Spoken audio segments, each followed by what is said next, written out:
और ध्रुव जी महाराज 5 वर्ष के हो गए हैं। अपने साथियों के साथ, बालकों के साथ क्रीड़ा कर रहे हैं, खेल रहे हैं। किसी ने खेलते वक्त, खेलते खेलते ही कोई जो साथ का साथी था, बालक था, उसने कहा, अरे हम तुम्हें नहीं खिलाएंगे अपने साथ, तुम जाओ अपने महाराज के पास जा करके वहां राजमहल में खेलना। आज तक ध्रुव जी महाराज को पता नहीं था कि मेरे पिताजी कौन हैं। जब पता चला, माता के पास पहुंचे। महाराज मन में जिज्ञासा हुई कि मैं जाऊं अपने पिताजी के पास, और राजमहल की ओर चल दिए हैं। राजमहल में जब उत्तानपाद महाराज सिंहासन में बैठे हुए थे, उन्हें ज्ञात हुआ कि यह ध्रुव मेरी ही बड़ी रानी का पुत्र है, तो बड़ा सम्मान किया और उठा करके अपनी गोद में बैठा लिया। एकदा सुरुचे पुत्रम अंकमारोप्य लालयन् उत्तम नारुरुक्षन्तम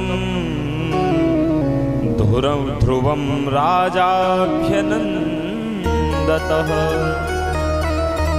महाराज आज ध्रुव जी महाराज को उठा करके गोद में रख लिए और उन्हें प्रेम करने लगे। लेकिन जब सुरुचि महारानी आई वहां, तो हाथ पकड़ करके और उतार दिया ध्रुव जी महाराज। कहने लगी, अरे तेरा दुस्साहस कैसे हुआ, तू महाराज की गोद में आकर सिंहासन में बैठ गए। ध्रुव जी महाराज को कुछ ज्ञात नहीं है, 5 वर्ष के हैं। बोले, माता जी मैं भी तो पुत्र हूं ना महाराज का। बोले, हाँ तू पुत्र है, लेकिन तेरा यह अधिकार नहीं है। ध्रुव जी महाराज कहने लगे, तो मुझे वह अधिकार कैसे प्राप्त होगा, मैं सिंहासन में कैसे बैठ पाऊंगा, आप मुझे उपाय बताएं। तो खींच करके और सुरुचि महारानी ने कहा कि तपसाराध्य पुरुषम तस्यैवानुग्रहेण में गर्भे त्वं साधयात्मानं यदीक्षसि नृपाशनम्। वो छोटे से ध्रुव जी को कहने लगी कि अरे बालक, तुझे यदि इस सिंहासन में बैठना है तो जाके भगवान की तपस्या कर, और जब भगवान मिल जाएं तो कहना कि मुझे सुनीति की नहीं अपितु सुरुचि के गर्भ से उत्पन्न करना, तब मुझे यह सिंहासन मिलेगा। आज सुरुचि न जानते हुए भी भक्त और भगवान दोनों का अपमान कर रही है। भगवान का अपमान इसलिए कि पहले जब तपस्या करेंगे ध्रुव जी और भगवान मिलेंगे, उसके बाद भगवान मिलने के बाद वो वर मांगेंगे कि मुझे सुरुचि की गर्भ में आने को, मतलब भगवान से भी श्रेष्ठ सुरुचि का गर्भ। अवहेलना कर रही हैं भगवान की भी और भक्त की अवहेलना तो सामने कर ही रही। आज रोते हुए ध्रुव जी अपनी माता सुनीति के पास पहुंचे और कहते हैं, सुखदेव भगवान वर्णन कर रहे हैं कि स्थिति क्या है। मातुः सपत्न्या सदुरुक्ति विद्धा स्वसन रुषा दंड हतो यथा ही हित्वा मिसंतं पितरं सन्नवाचम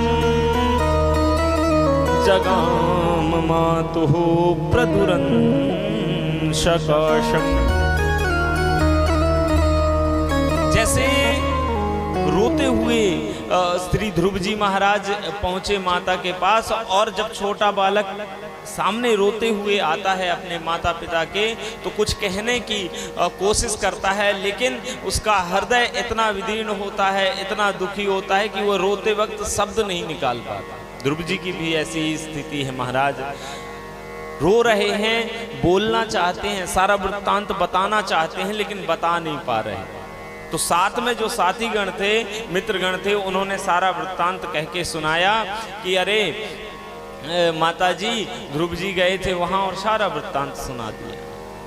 ध्रुव जी कहते हैं कि तुमको अभाग्नि कहा, दावाग्नि बोलते हैं दावाग्निनादावलते बबाला। आज ऐसे ध्रुव जी की स्थिति है। उदाहरण देते हैं जैसे दावानल अग्नि में कोई जंगल की लता सूख जाती है आग के झरोखे से, ऐसे सूख गए हैं भगवती सुरुचि के वचनों से भगवान श्री ध्रुव जी महाराज का हृदय।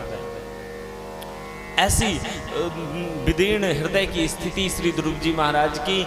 कह रहे हैं माता से, लेकिन कह नहीं पा रहे। कह रहे तुम्हें दुर्भाग्नि, मुझे दुर्भाग्नि की संतान कहा। हे माता, आपको दुर्भाग्नि कहा मेरी छोटी माता ने। तो ये सब वृत्तांत सुन करके माता सुनीति क्या कहती हैं, हम सभी के लिए वह एक प्रेरणादायक संवाद है। कहती है मां मंगलम तात परे सुमंस्था भुंक्ते जनो यत् पर दुःखदस्तत् सत्यम सुरुचाभिहितं भवान् मे यद्दुर्भगाया उदरे गृहीत। अरे ध्रुव, क्या गलत कहा है तुम्हारी छोटी माता ने? बिल्कुल सत्य कहा है। कैसे सत्य कहा मां? बोले यदि तुम दुर्भाग्नि की संतान नहीं होता, मेरा दुर्भाग्य नहीं होता, तो तू मेरे गर्भ से कैसे उत्पन्न होता? और यदि मैं भाग्यशालिनी होती तो तुझे उस पद तक पहुंचा देती। लेकिन मैं दुर्भाग्यशालिनी ही तो हूँ जो तुझे पिता महाराज की गोद में नहीं बैठा सकती, तुझे वह राजा का आसन नहीं दिला सकती। कौन सी मैं भाग्यशालिनी हूँ? तो इसमें कोई गलत बात नहीं कही। अच्छा माता जी, तो फिर आप वह उपाय बताओ जिससे मैं वह आसन प्राप्त कर सकूं। मैं तो वही आसन प्राप्त करूंगा, क्योंकि छोटी माँ ने कहा है कि तुझे वह आसन प्राप्त करना है तो भगवान को पहले तप करके पाना होगा। तो मुझे कोई उपाय बताओ माता कि तप कैसे किया जाता है, भगवान कैसे मिले। तो बता दिया। आज सुनीति माता ने कहा कि भगवान तो सब जगह व्याप्त है, हरि व्यापक सर्वत्र समान। जहां जिसका प्रेम पुष्ट हो जाएगा वहीं पे भगवत सत्ता उत्पन्न हो जाएगी, प्रकट हो जाएगी। तो क्या करूं माता? बोले सब जगह जाओ, जहां आपका प्रेम पुष्ट वहीं भगवान मिल जाएंगे। ध्रुव जी महाराज भी जाने लगे जंगल की ओर, और जंगल जाते ही उनकी परीक्षा लेने के लिए नारद जी पहुंच गए। नारद जी पहुंचे, रास्ते में देखने लगे, अरे ये 5 वर्ष का बालक भगवान को पाने के लिए जा रहा है। देखूं तो जरा कि इसका प्रेम भगवान में कितना पुष्ट है, कितना पक्का है। ध्रुव जी महाराज के पास नारद जी पहुंचे और कहने लगे, अरे बेटा कौन हो, कहाँ जा रहे हो, कहाँ से आ रहे हो? ध्रुव जी ने सारा वृत्तांत बताया। गुरु जी, मुझे तो अब भगवान की ललक है, मैं उनको पाना चाहता हूँ। तो आज परीक्षा ले रहे हैं नारद जी, देखें तो सही सच में प्रेम हुआ है या मरकट जैसे वैराग्य आया है। बंदर का वैराग्य ऐसा होता है, कभी इस डाल में कभी उस डाल पे कूदता रहता है, स्थायी नहीं रहता। तो आज नाप रहे हैं कि कितना प्रेम पुष्ट है। नाधुना नप्यमानन्ते संवानं वापि पुत्रका लक्ष्याम कुमारस्य सक्तस्य क्रीडनादिषु। अरे ध्रुव, तेरी ये उम्र भगवान को पाने की नहीं है, ये तो लक्ष्यामः कुमारस्य सक्तस्य क्रीडनादिषु। ये तो तुम अभी कुमार हो, भगवान को पाने की उम्र नहीं है, अभी तो तुम्हारे खेलने के दिन हैं। जाओ खेलो। और तुम कह रहे हो तुम्हारी छोटी माता ने तुम्हें दुखी किया है। तो भैया बचपने में तो माता पिता ऐसे ही डांट देते हैं, उनकी बातों को कोई इतना व्यक्तिगत नहीं सोचते कि कितना दुखी कर दिए। माता पिता तो हमारे श्रेष्ठता के लिए डांटते हैं कि हम सुधर जाएं, हमारी भलाई के लिए डांटते हैं। तो माता पिता के वचनों को सुनकर तुम जंगल आ गए, ये गलत बात है। और जिसे तुम पाने की सोच रखते हो ध्रुव, वो साधारण नहीं है कि तुम जंगल में जाओगे और भगवान बैठे मिल जाएंगे। मुनयः पदवीं यस्य निसंगेनोरुजन्मभिः न विदुर्मृगयन्तोऽपि तीव्र योग समाधिनः। जिसे तुम पाने की चाह रखते हो वह साधारण नहीं है। महात्मा यमलात्मा ऐसे जंगल में हजारों वर्ष से तप कर रहे हैं जिन्हें एक झलक नहीं मिली। मुनेह पदविमयस्यादाराणाम निसंगे नोरु जन्म भी, जिनके जन्म जन्मांतर कल्प कल्पांतर निकल गए, भगवान की एक झलक नहीं मिली। उसे तुम चाहने, उसे पाने के लिए चल दिए। तुम्हारी उम्र ही क्या है ध्रुव, तुम तो 5 वर्ष के हो। तो तुम ऐसा मत करो, तुम तो जाओ और अभी तुम्हारे खेलने के दिन खेलो। और एक तुम्हें मंत्र देता हूं ध्रुव, समझना, ये मंत्र को गांठ बांध लेना, कभी दुख नहीं होगा। नारद जी कहते हैं गुणाधिकान मुदम लिप्सेत अनुक्रोशं गुणाधमान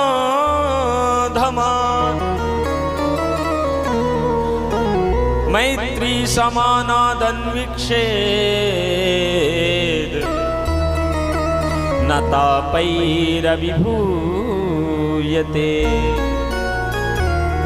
हमें जिनके पास अधिक गुण हैं, अधिक धन है, अधिक बल है, अधिक हमसे वय है, आयु है, उनका सम्मान करना चाहिए। अपने से ज्येष्ठों का सम्मान करना चाहिए कि ठाकुर जी की बहुत कृपा है इन पर, जो इन्हें इतने अधिक गुण धन बल आयु दी है। उन पर ईर्षा नहीं करनी चाहिए। अपने से अधिक गुण वालों का सम्मान करना चाहिए, अपने से कम गुणवानों को प्रेम करना चाहिए, स्नेह देना चाहिए। और जो समान गुण वाले हैं उनसे मैत्री समानादन विक्षेद, उनसे मित्रता करनी चाहिए। अगर ऐसी स्थिति होगी तो नाता पैरविभूयते, तुम्हें कोई दुख नहीं होगा, तो कोई तकलीफ नहीं होगी। ध्रुव जी महाराज हाथ जोड़ के कहने लगे कि हे गुरुवर, आप कह तो बहुत अच्छी बात रहे हैं, लेकिन ये जो अमृत जैसे आपके वचन हैं मेरे हृदय में ठहर नहीं पा रहे। क्यों नहीं ठहर पा रहे? क्योंकि जो मेरी माता सुरुचि ने ऐसे वचन कहे हैं कि मेरा हृदय विदीर्ण हो गया है, छेद हो गया है हृदय में। जो अमृत जैसे आपके वचन हैं पहुंचते हैं हृदय तक, लेकिन रुक नहीं पा रहे, वो सब गिर जा रहे हैं। मुझे तो आप एक बात बता दो कि भगवान कैसे मिलेंगे। सुरुचा दुर्वचो वाणैः न भिन्ने श्रूयते हृदि। समझ गए नारद जी की पक्का चेला है, ये भगवान को पाके ही मानेगा। द्वादश अक्षर मंत्र दे दिया है श्री भगवान नारद जी ने, कृपा की है श्री ध्रुव जी महाराज पे, और कह दिया जाओ यमुना पुलिन में जाके इसका जप करो, भगवान तुम्हें अवश्य मिलेंगे। गुरु जी के वचनों पर अकाट्य महाराज उनको विश्वास, गुरुवाणी पे अडिग विश्वास, और गुरु जी का वह मंत्र लेकर के आज ध्रुव जी महाराज बैठ गए हैं यमुना तट पर। देखना हमें उपवास व्रत तप कैसे करना चाहिए, ध्रुव जी से सीखने की आवश्यकता है। ध्रुव जी ने कैसे आरंभ की अपनी तपस्या, तपश्चर्या, उपासना भगवान की, सुनना बड़े ध्यान से कि त्रिरात्रांते तिरात्रांते कपित्वदराशनः। सबसे पहले ध्रुव जी महाराज बैठे हैं तो 3 रात में उठ रहे हैं। 3 रात में उठते हैं, 3 रात से पहले नहीं उठ रहे। 3 दिनों में उठ रहे, और 3 दिनों में उठ करके वो 3 रात्रि व्यतीत करके जब उठते हैं तो खाते क्या हैं? कपित्थ बदराघन। जंगल में जो कपित्थ और बद्री आदि वृक्ष लगे हैं उनमें फल हैं, कपित्थ और वेर के, वह खा रहे हैं। जंगल के फल खा रहे हैं, कंदमूल फल खा रहे हैं 3 दिन में। और अब जब महाराज 3 महीने ऐसे कर लिया, 3 महीने ऐसे चला अनुष्ठान, तो 3 महीने बाद महाराज अब द्वितीयं चा तथा माशम षष्ठे षष्ठेर्भको दिने। 3 दिनों का उपवास 1 महीने तक किया, और जब दूसरा महीना लगा तो 6 दिन में उठ रहे हैं। और अब 6-6 दिनों में क्या खा रहे हैं? सस्ते सस्ते अर्भको दिने। अब भक्ष महाराज 6-6 दिन में महाराज श्री ध्रुव जी महाराज वहां पर केवल पत्तियां खा रहे हैं, बिल्व पत्र, तृण पत्र, तुलसी दल, ये सब खा करके रह रहे हैं। तीसरा महीना जब लगा, तृतीयं चानयन मासम, नवमे हनी, तीसरा माह जब आरंभ होता है तो 9 दिन में उठ रहे ध्रुव जी महाराज और खा क्या रहे हैं? कह रहे हैं अब भक्ष उत्तम श्लोका, यमुना जी का केवल जल पी करके रह रहे हैं 9 दिन। ऐसा 3 महीने तक चला। चौथा महीना चतुर्थम अपि वै मासम, द्वादशे हनी, अब 12 दिन में उठ रहे हैं चौथे महीने से और खा क्या रहे हैं महाराज? वायु भक्षो जितश्वासो, केवल वायु पी कर रह रहे हैं, उसमें भी 12 दिन में एक बार। ऐसे व्रत की प्रतिक्रिया कैसे? कभी हमने आज तक एकादशी व्रत नहीं रखा, कभी कोई व्रत नहीं रखा और भाव में आकर के कथा सुनकर के सीधे 9 दिन की नवरात्रि रख ले महाराज निर्जल, तो क्या होगा? उससे व्रत नहीं होगा, अपितु स्वास्थ्य और खराब हो जाएगा और हॉस्पिटल पहुंच जाओगे। बोलो राधे राधे। इसलिए क्रमशः भगवान का व्रत, भगवान की उपासना धीरे धीरे की जाती है, जितना शरीर सह सके। और जब हम उस स्थिति पे पहुंच जाएं तो ध्रुव जी महाराज 5वें महीने में जैसे आए हैं, जैसा 5वें महीना लगा है तो कहते हैं पंचमे मासे अनुप्राप्ते चितस्वासो नृपत्मजः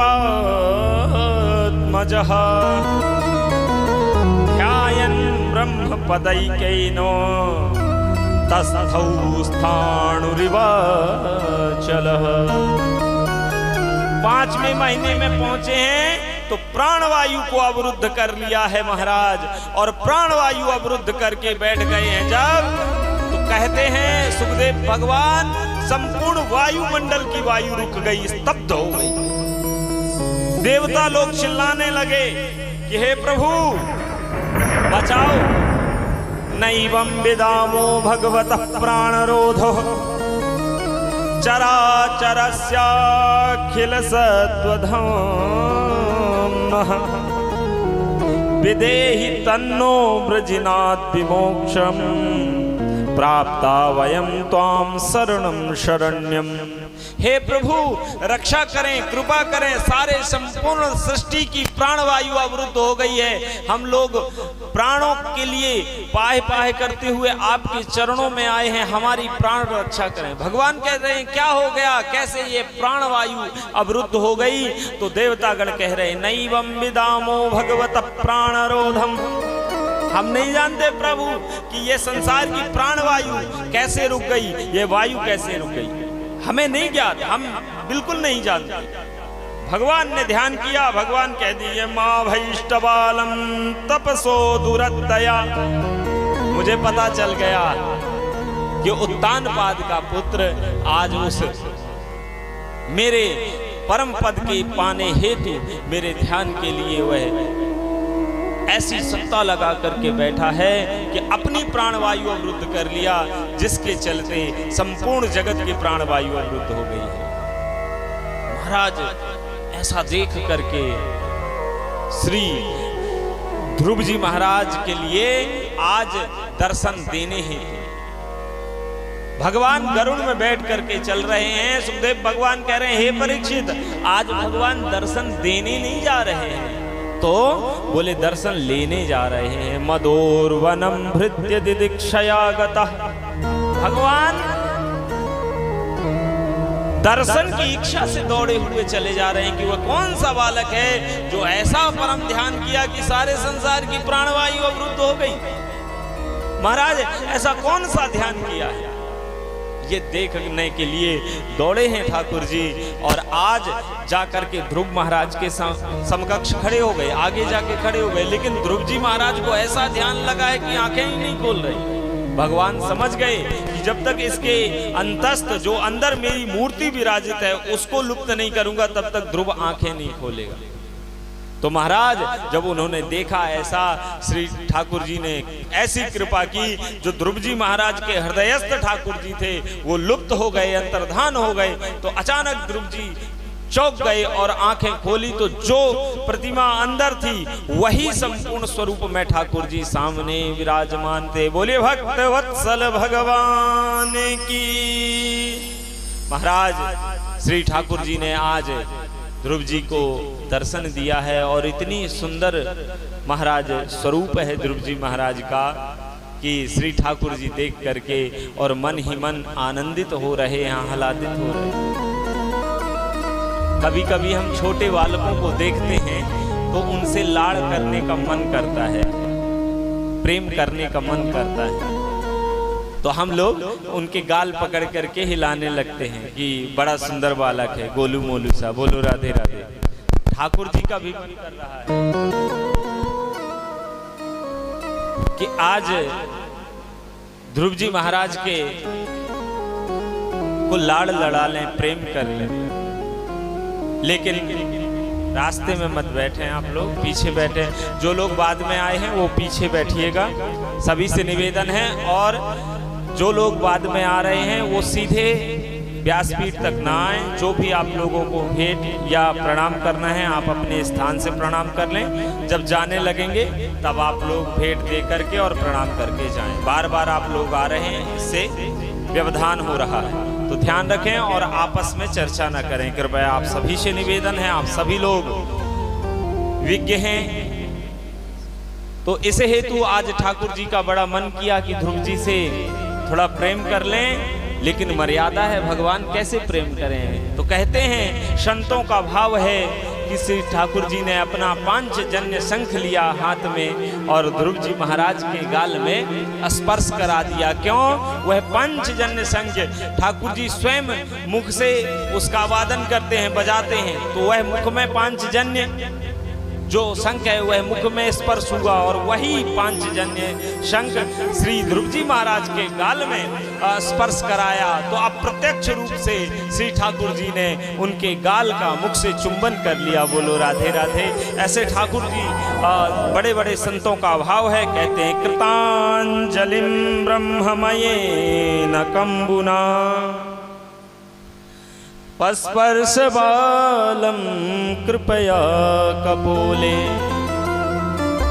महाराज कंबुना शंख को कहते हैं, कंबू, और वह शंख आज जैसे श्री ध्रुव जी महाराज के कपोल में स्पर्श हुआ है महाराज, वैसे श्री ध्रुव जी महाराज को वेद वेदांत कंठाग्र हो गया। और अब श्री ध्रुव जी महाराज भगवान की स्तुति कर रहे हैं। स्तुति कह रहे हैं योऽन्तः प्रविश्य मम वाचमिमां प्रसूप्तां संजीवयत्यखिल शक्तिधरा स्वधाम्नः अन्यांश्च हस्तचरणश्रवणात्वगादीन् प्राणान्नमो भगवते पुरुषाय तुभ्यं। हे प्रभु, आपने बड़ी भारी कृपा की है जो मेरे हृदय में सोई हुई वाणी को जगाया। आप ही सारे अखिल कोटि ब्रह्मांड नायक हैं।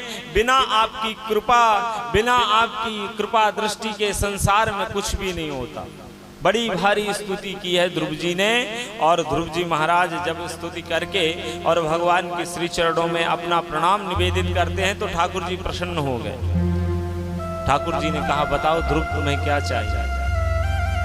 ध्रुव जी महाराज कह रहे हैं महाराज आया तो था मैं राज्य लेने, लेकिन अब आपका दर्शन करके ऐसा लग रहा है कि वह राज्य तुच्छ है। देखो मैंने कल की कथा में कहा था अकामः सर्व कामो वा मोक्ष काम रुदारधि तीव्रेण भक्ति योगेन यजेत पुरुषं परम। जिसे कुछ नहीं चाहिए वह भगवान नारायण की आराधना करे। या फिर भगवान जब मिल जाते हैं तो जितनी हृदय में कामना है वह स्वतः ही नष्ट हो जाती है। ध्रुव जी किस लिए आए थे भगवान का दर्शन करने, भगवान को प्राप्त करने की वो हमें आशीर्वाद दें और हम ऐसे तेजस्वी प्रतापी हो जाएं कि महाराज का, अपने पिता महाराज का आसन हमें मिल सके। लेकिन जब भगवत सत्ता की प्राप्ति हुई तो श्री ध्रुव जी कहने लगे महाराज अब मुझे कुछ नहीं चाहिए। लेकिन भगवान जानते थे ध्रुव तुम्हारे मन में यह चेष्टा थी कि मुझे राज्य मिले, तो जाओ 36,000 वर्षों तक अपने पिताजी के राज्य को आप शासित करना, आप वहां राज्य करना और तदुपरांत महाराज 36,000 वर्षों के बाद आपको मैं अपने परम पद में बुला करके अपना पार्षद बनाकर रखूंगा और एक नए लोक का तुम्हारे लिए निर्माण करूंगा। महाराज वही ध्रुव लोक आज भी हम सब लोग देखते हैं। जब विवाह होता है तो पंडित जी महाराज जोड़े का सब महाराज कर्मकांड कराने के पश्चात कहते हैं वह ध्रुव तारे का दर्शन करो, जैसे ध्रुव तारा अटल है वैसे आपका सुहाग अटल रहे। बोलो राधे राधे। तो इसलिए बंधुओं इस प्रकार श्री ध्रुव जी महाराज को परम पद मिला, 36,000 वर्ष तक का राज्य मिला। ध्रुव जी महाराज मानो आज ठगा से महसूस कर रहे हैं, सोच रहे हैं मैं मन से तो आया था ये राज्य लेने, लेकिन भगवान मुझे, अगर मेरे मन में यह आसक्ति ना होती, यह चेष्टा ना होती कि मुझे राज्य चाहिए, तो आज अभी ध्रुव पद मिल जाता, मुझे भगवत आश्रय मिल जाता। तो इसलिए बंधुओं कहते हैं अहो बत ममात्मानं मंद भाग्य से पश्यता। मैं आज अपने मंद भाग्य को देख करके पछता रहा हूं। कहते हैं कि मतिर विदूषिता देवई पदित भी असहिष्णु भी। आज देवताओं ने मेरी मति को दूषित कर दिया, इसलिए मैं भगवान से ये 36,000 वर्ष का राज्य मांग लिया। फिर भी ठाकुर जी की कृपा भई, ठाकुर जी आशीर्वाद देकर के अंतर्धान हो गए। तदुपरांत अब राज्य करने लगे। वापस आए तो सभी लोग, यह ज्ञात था सब लोगों को, महाराज उत्तानुपात, सुरुचि, सुनीति, संपूर्ण राज्य को यह ज्ञात हो गया था कि ध्रुव को भगवत प्राप्ति हो गई। तो सारा जगत ध्रुव महाराज की पूजन, आराधन और महाराज अभिनंदन करने के लिए आगे बढ़े हैं। सबसे पहले ध्रुव जी महाराज अपनी माता के पास गए और अब 36,000 वर्षों तक राज्य करने लगे। कथा आती है कि जब राज्य कर रहे थे तो इनके बड़े भाई उत्तम, जो सुरुचि से उत्पन्न हुए थे, उनको यक्षों ने मार दिया, युद्ध में यक्षों ने मार दिया। ध्रुव जी महाराज ने भी क्रोध में आकर के हजारों यक्षों का नाश कर दिया। महाराज वहीं पर मनु जी महाराज उत्पन्न हुए और कहते हैं नायम मार्गो ही साधु नाम ऋषि केशानुवर्ती नाम। हे महाराज ध्रुव, ये साधुओं का, सज्जनों का मार्ग नहीं है जो बदला लेने के लिए आपने हजारों यक्षों का नाश कर दिया। तब उन्हें ज्ञात होता है हाँ मैं तो भगवत सत्ता को प्राप्त कर चुका हूं, मैं ये दूषित बुद्धि कैसे ग्रहण कर सकता हूं। महाराज शांत हुए और यक्षों के राजा कुबेर वहीं पर उपस्थित हुए और बोले ना आपके भाई को यक्षों ने मारा, ना आपने यक्षों को मारा, ये तो हुई है सोई जो राम रुचि राखा। भगवान की ही कृपा थी, भगवान की ही यह आज्ञा थी जो ऐसा सब कृत्य हुआ। इसलिए महाराज सबको भूल जाओ। ध्रुव जी महाराज गए हैं, 36,000 वर्षों तक राज्य किया है और अब समय पूर्ण हुआ है। महाराज भगवत पार्षद आए हैं ध्रुव जी महाराज को लेने। ध्रुव जी महाराज कहते हैं अभी खड़े रहो, हम संध्या वंदन आदि कर लें, उसके पर्यंत चलेंगे। ध्रुव जी महाराज नित्य क्रिया से महाराज निष्पन्न की है उसको, और चलने के लिए जैसे आगे बढ़े हैं स्वर्गलोक के लिए, वैसे एक देवता आकर के महाराज श्री ध्रुव जी महाराज के चरणों में गिर गया। वह देवता कौन था? वह स्वयं मृत्यु आकर के चरणों में गिर गया। बोले हे महाराज यह तो मृत्यु लोक, ये मर्यादा है, यहाँ जो भी प्राणी आता है वह मुझे स्पर्श किए बिना अन्य लोग को नहीं जा सकता। तो यह संसार की मर्यादा है, मर्यादा भी श्री ठाकुर जी ने बनाई है, प्रभु ने बनाई है, इसलिए आप मेरा स्पर्श करके ही यहाँ से जाएं। तो ध्रुव जी महाराज ने कहा बताओ भाई कैसे स्पर्श करना है। तो आज सर झुकाकर के मृत्यु देवता श्री ध्रुव जी महाराज के समकक्ष खड़ा हो गया और ध्रुव जी महाराज ने मृत्योर मूर्ध्निम पदम दत्वात् आरोहाद अद्भुतम गृहम। आज मृत्यु देवता के सिर पर पैर रख के श्री ध्रुव जी महाराज और उस रथ पर आरूढ़ हुए हैं, विमान पर आरूढ़ हुए हैं। महाराज ये शक्ति है भगवान की भक्ति की कि मृत्यु भी आकर के भगवान के चरणों, भगवान के भक्तों के चरणों में आकर के निवेदन करता है कि हे प्रभु आप मुझे ग्रहण करें। ये केवल शक्ति है भगवान की भक्ति में, भगवान नाम, ये श्रेष्ठता बता रहा है। तो इस प्रकार भगवान ध्रुव जी गए हैं। ध्रुव जी महाराज का मन थोड़ा उदास था। देव पार्षदों ने, विष्णु पार्षदों ने पूछा कि महाराज आपके हृदय, आपके चेहरे में मलिनता दिख रही है। बोले हाँ भैया, हम तो यहाँ जा रहे हैं भगवान का, जिन्होंने निर्देशित किया था कि आप भगवान की भक्ति में जाओ, उस माता का क्या हुआ होगा हमें ज्ञात नहीं। बोले चिंता मत कर, आपसे आगे उनको महाराज भगवान के परम पद की प्राप्ति होगी। कैसे? बोले दर्शयामास सुरदेवी पुरोयाने न गच्छति। देखो आगे तुम्हारी माता ही जा रही हैं आगे के यानी में। महाराज ध्रुव जी महाराज बहुत आनंदित आह्लादित हो गए और खुशी से परम पद को प्राप्त हुए। बोले भक्त वत्सल भगवान की। इस प्रकार महाराज इन्हीं वंश में महाराज अंग हुए। अंग बड़े प्रतापी राजा, बहुत धार्मिक और सदाचारी राजा, लेकिन उनके पुत्र हुआ बैन। और बैन ऐसा, माता जी, बैन ऐसा दुष्ट कि बड़ा नास्तिक, बहुत नास्तिक। महाराज अंग इतने दुखी हुए, ठीक है मतलब इतने दुखी हुए कि सब कुछ छोड़ करके वन में चले गए। एक तरह से राज्य आदि को छोड़ करके यह सोचा कि कम से कम इसकी दुष्टता से ही सही हम जंजाल से तो निकले। और अब बैन को संपूर्ण राज्य मिल गया, सत्ता में आ गया और सत्ता में आते ही प्रथम अध्यादेश जारी कर दिया। बोलो राधे राधे। अध्यादेश क्या था? अध्यादेश था कि न यस्तव्यम न दातव्यम न होतव्यम द्विजा क्वचित् इति निवारयत् धर्मः वैरी घोषेण सर्वशः।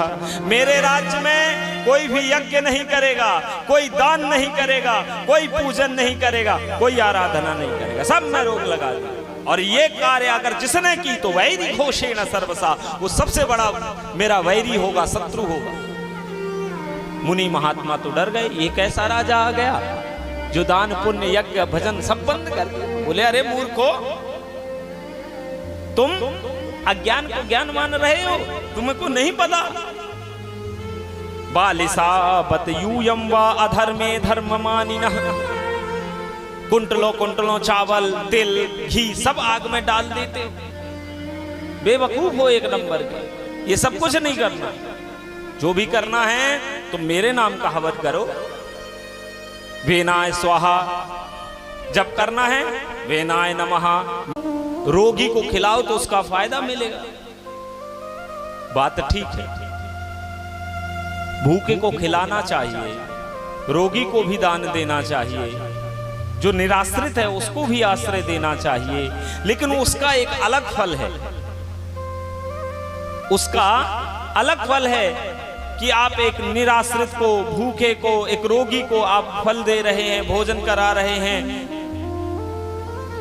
और किसी प्रकार का दान दे रहे हैं, उसका एक अलग फल है। लेकिन यह भी यदि आप यज्ञ आदि, होम आदि विशेष कर्म करते हैं, अभिषेक आदि करते हैं, इसका दूसरा फल है। ये भक्ति से संबंधित है, वह हमारे महाराज उदार स्वभाव से संबंधित है।